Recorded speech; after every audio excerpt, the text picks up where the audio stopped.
Bonjour, je suis le docteur Yves Psalti, sexologue, clinicien et thérapeute de couple. Maintenant, je vais vous expliquer comment est formé un couple. Le couple, et c'est quoi les bases du couple, les piliers du couple. Prenons un exemple.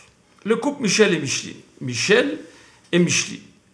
Michel va bâtir un pont relationnel vers Micheline et Micheline va bâtir un pont relationnel vers Michel.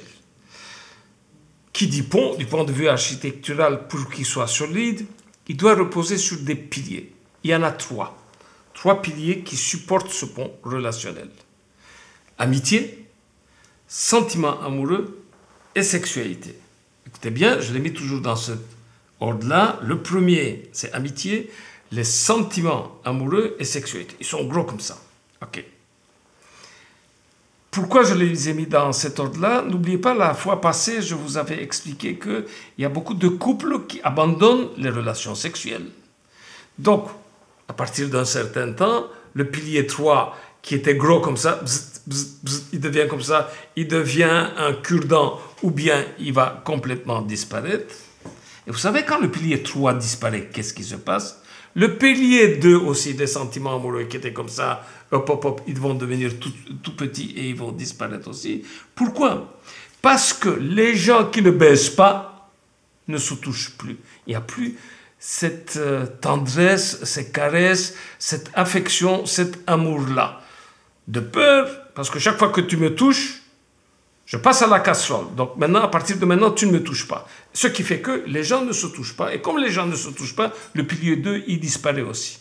Et j'espère que le pilier 1 est encore là, parce que si celui-là aussi est disparu, c'est la fin du couple.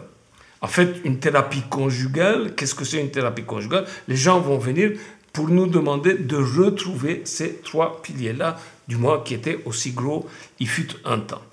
Alors, prenons le pilier 1. Le pilier 1 à amitié, c'est une entente, c'est une communication, c'est une connivence, c'est une complicité, c'est une convergence. Il y a beaucoup de cons, mais ce n'est pas grave. Mais c'est aussi de mettre des valeurs communes ensemble. Et c'est important. Parce qu'il y a aussi là-dedans une bonne communication. Il y a aussi la confiance qui doit être là et se sentir en sécurité. Prenons un exemple. Puisqu'on est chez Michel et Micheline, voilà qu'ils sont dans une soirée un peu arrosée avec des amis, et à un moment donné, Michel sort dans une phrase quelque chose que Micheline lui avait dit en secret, donc qui fait partie de l'intimité. Et Micheline, en fait, elle est complexée. Elle est complexée de quoi? De ses petites lèvres. Elle a une petite lèvre qui est beaucoup plus grande que l'autre petite lèvre et ça lui pose problème. Et voilà que dans une soirée, Michel sort ça. Vous savez, ma petite Micheline là, que vous voyez très à l'aise, mais elle est terriblement complexée, elle, hein, parce qu'elle a une petite lèvre qui est plus grande que l'autre petite lèvre. Ben, c'est foutu, hein. Donc, elle qui se sentait en sécurité, elle qui avait confiance en lui, elle n'aura plus du tout confiance parce que quelque chose qu'elle a dit en quatre yeux, donc il fallait respecter et ne pas divulguer cette information auprès des autres. Le deuxième pilier, c'est les sentiments amoureux. Il y a 5 degrés de sentiments amoureux: la passion, l'amour véritable, l'attachement, l'indifférence et la haine.